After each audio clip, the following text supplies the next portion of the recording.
Welcome back everyone, this is Kylie from the CurlyCrafter, and in today's video I'm going to show you guys some super easy, super simple, and super beautiful DIY summer tier tray items. And if you guys want to make these, make sure you grab your paintbrushes so we can get crafting. And if you like this video, make sure you subscribe, turn on those post notifications, and make sure you come back and watch some more videos just like this. So now that this is all being said, let's get crafting.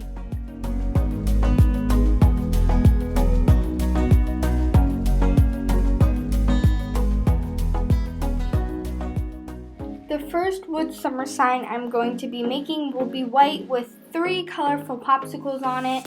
First things first, I'm going to take this small old wood sign that my mom had and sand it down so I'll be able to add some Waverly white chalk paint for my base coat. And then I do a couple coats because you do see some of the darker parts of the sign coming through. So I did end up doing like 3 coats to get it completely covered.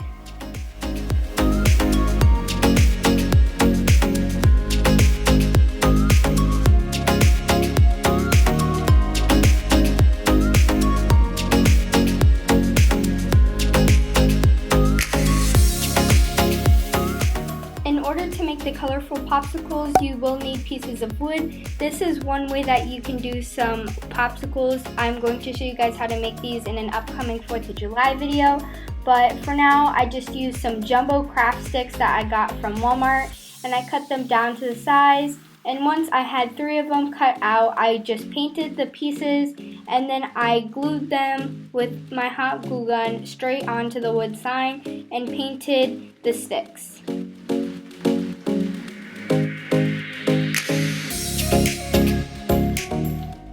When it comes to painting the popsicle pieces, I definitely recommend using foam brushes. I get mine from Walmart because they have a super smooth texture, and the colors I used for my popsicles were pumpkin orange, pink eraser, and lime tree paint from Apple Barrel. I thought these were super cute and super fun summer popsicle colors. I decided to take my hot glue gun and glue the pieces onto my wood sign in the order of pink, green, then orange, because the green separated the 2 shades that are closer to each other, which were the pink and the orange.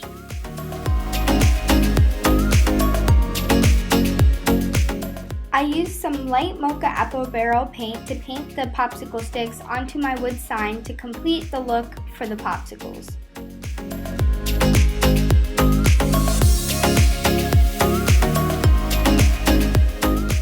There you have a super simple way to make a popsicle sign for your tier tray anytime.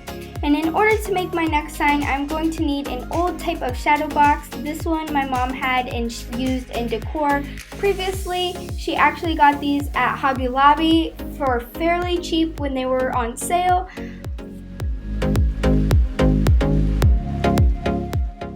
What you are going to want to do is take some painter's tape and put it along the border of the wood frame so that when you paint or spray paint the inside of your picture, that you won't get any color on your beautiful wood frame and it won't ruin the final look.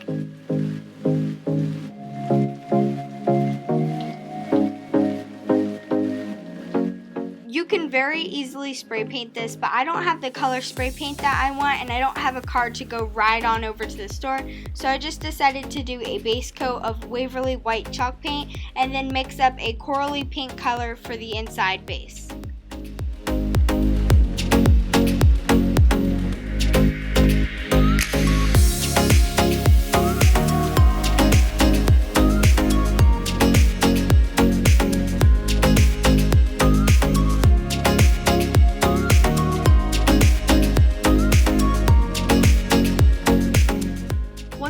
Was completely dry, I removed the painter's tape to notice that I didn't have the cleanest lines. I did have to go back and make some more color to touch this up. I didn't really have any idea how to get really clean lines, so if you guys know a method on how to get super clean lines, just drop that down into the comments. The last 2 things I did was take some vinyl and add the word Sweet Summertime to the sign and coat it with some matte Mod Podge to seal it all together. And then you have a super beautiful Sweet Summertime sign. This sign I am actually going to be giving to my grandma, Gammy. The next DIY I'm going to be making is a wood watermelon slice, and in order to make this I did pick up a wood watermelon slice that was very dull from Hobby Lobby. It was 40% off and it was super cheap. Step 1 is completely sanding down the base of the watermelon because I don't want any of the rough surfaces to come through when I'm going to be painting it. Talking about paint, I'm painting a base coat with Waverly white chalk paint onto my watermelon so that it won't have to use as much paint to completely cover the red and the dark green color.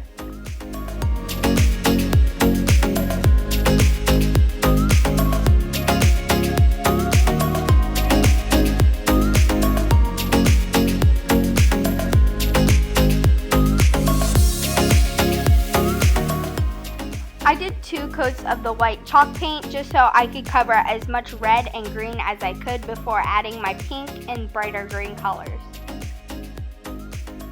I added some white chalk paint with some magenta paint and some bright pink paint along with some orange to make a corally color. After I was done mixing it, it did make a very, very light pink, and that was not perfect for my watermelon. So what I had to do is I ended up adding some red and more orange to give it more of a darker coral color.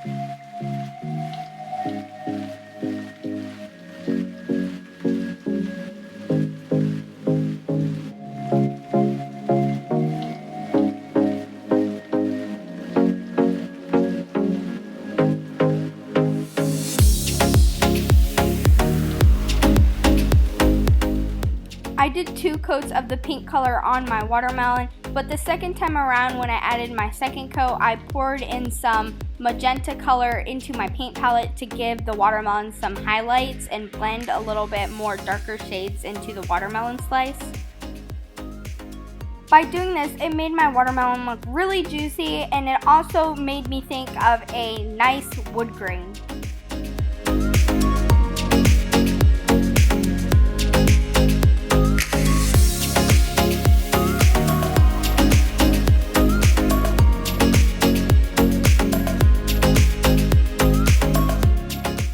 Now I'm going to mix the colors to make the rind of my watermelon. I'm using some Waverly chalk paint, some dark green, some light green, and a hint of yellow. After mixing this was a bit bright, so I added some more dark green to it, and it gave it a nice, beautiful watermelon rind color. I don't want my watermelon to be dark, so I decided to go with this beautiful light green. After sanding down the corners, giving it a more of a farmhouse look, I took some white chalk paint and went inside the white lines, covering all the mess ups that I previously had. And now in order to paint the seeds, I took some pavement paint and some nutmeg brown paint from Apple Barrel, mixed that together to get a beautiful seed color that wasn't too dark but wasn't too light. And then I just added some highlights to the watermelon to complete the look.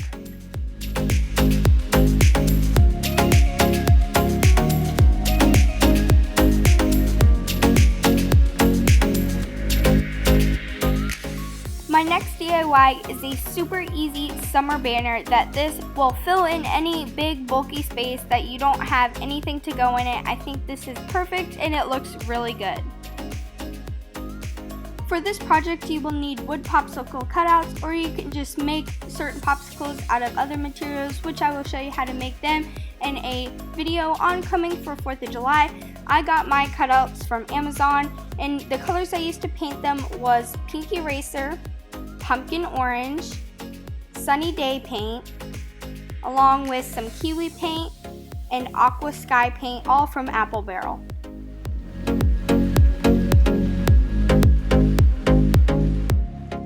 My banner is going to be saying summer, and I was short a popsicle, so then I just took some velvet crush paint from Apple Barrel and used this to paint one more popsicle so that I will have enough popsicles to say summer. You can just paint the letters on each and every popsicle, but I wanted mine to be a certain font. So what I did is I designed it on an app called Silhouette Studio, and then I used some vinyl and my mom's Cricut to print out the words and use some transfer paper to apply the letters onto each popsicle. I actually made 2 of these for my grandma and my mom, but I made theirs into a banner, so instead I drilled holes in the top and stringed raffia through. But since mine was just going to tie around my tier tray, I just used some yarn and some hot glue to secure.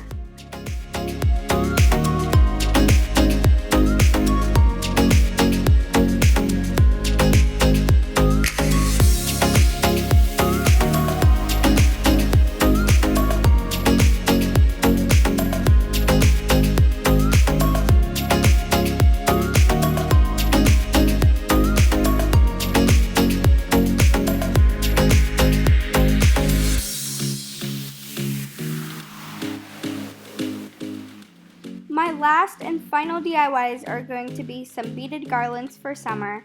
I'm going to make a pineapple one and a watermelon one. The stuff I need are some beads. I got my beads off of Amazon for super cheap. You can get like 300 of them for like $14. It's definitely less expensive than buying them at a craft store like Hobby Lobby. They give you about 30 in a pack and you end up paying like $5.99.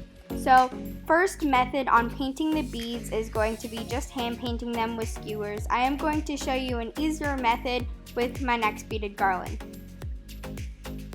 I am using the same colors that I used on my summer garland for my beaded garlands, which are the bright summer colors. The only color that is not the same is this greenish turquoise color, which I mixed some ocean blue color with some emerald green paint from Apple Barrel.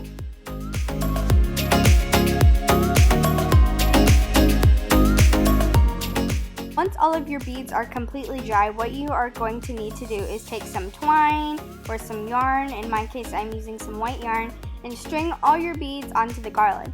This is going to be my pineapple garland, so I am going to repaint this pineapple.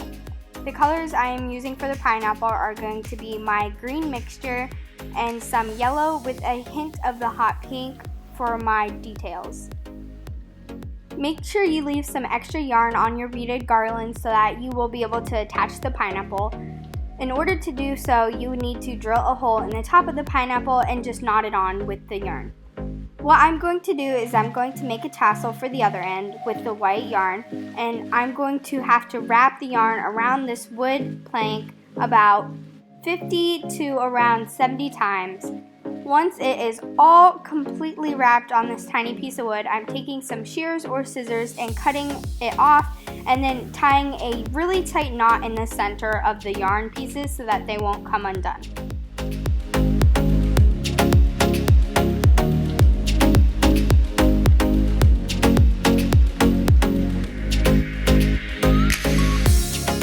Now that the base of the tassel is complete, I'm going to take some more yarn and wrap it around the top part of the tassel to give it a prettier design.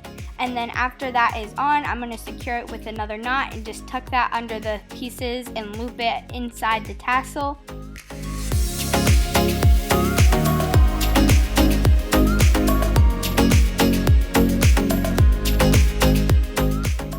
What I like to do is I like to trim off the pieces of yarn that aren't even to give it a nicer, clean look.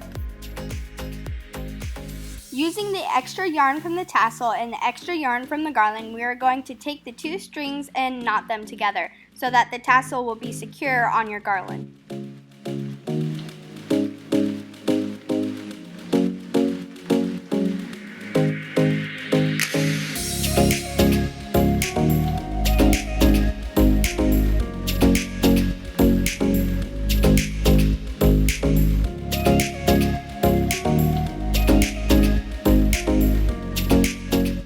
Really quickly, I'm going to show you guys another method on painting these beads.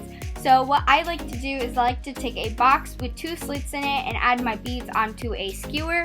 And then what I do is I just take wood binding spray paint.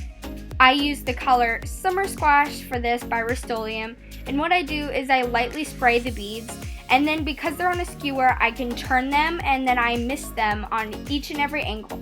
Once they dry, the beads are completely covered, and sometimes I do spray them with some Mod Podge spray. This is a super easy way to make another type of bead for the beaded garland.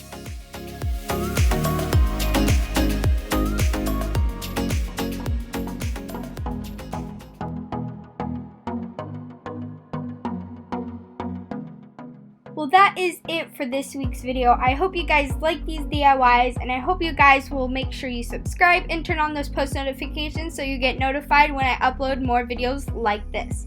And I'll see you guys next time. Peace out from the CurlyCrafter, and bye everyone!